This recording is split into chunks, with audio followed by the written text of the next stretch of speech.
Hello, nagutom na naman po tayo. So, dahil medyo nai-enjoy ko ang paggawa ng tinapay, inaraw-araw ko na. So, ito, gumawa ako ng dalawang magkaibang tinapay. Yung isa steamed na parang siopaw, ube paw, and yung isa, yung typical lang na sa air fryer kasi wala akong oven. And so far, successful.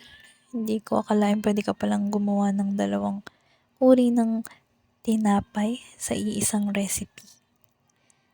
So, nilagyan ko na ito ng cream cheese filling. And ang sarap. Bali po yung recipe po na ginamit ko dito ay nakita ko lang sa mga video dito sa Facebook, and then pinag-combine ko lang yung idea.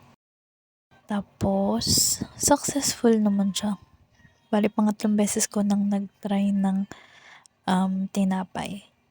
So, yung una, napadami ng butter. Yung pangalawa, okay naman.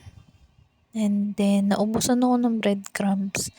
So, naisip ko, parang mala ensaymada, tapos ube paw yung etong isa. And, grabe. Ang sarap talaga niya.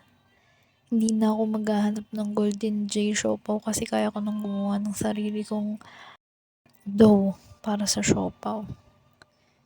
Palaman na lang yung pag-aaralan kong gawin. So, ayan. After ma-rest yung dough, nilagay ko na yung filling, and then, ayan, pinaikot-ikot lang. Isa sa pinakamahirap gawin yan kasi masyado kong excited, hindi ko muna pre-neezer yung filling. So, malambot, runny, and malaki yung possibility na kumalat. Pero okay pa din, nag-work pa din naman siya. And ang saya sa feeling na hindi mo na kailangan bumili.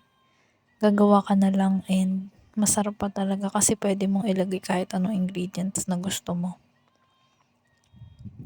Yun nga lang, kung sobrang busy mo at wala kang time, bumili ka na lang sa tindahan, 'di ba? Pero ako, ginagawa ko to pag tulog na yung mga bagets. And pagtapos na yung mga ibang chores sa bahay. Saka to pagising ng umaga, may almusal. And ayun, mas nakakamura. Magkano isang tinapay sa tindahan eh. 'Di ba? Mahal na mga bilihin ngayon. So, advantage talaga pag marunong kang gumawa. Pero again, para sa mga busy, syempre, hindi naman siya advisable. Nakakatuwa lang na pinapanood ko lang dati sa internet or sa TV yung paggawa ng tinapay, and then kaya ko na siyang gawin. At alam niyo yung nakaka-addict na feeling. Parang halos araw-araw gusto mong gumawa ng tinapay. Yung kahit tulog ka, ini-imagine mo nagbe-bake ka. Sabay may sisigaw, "Hoy, tiklupin mo! Tambak na!"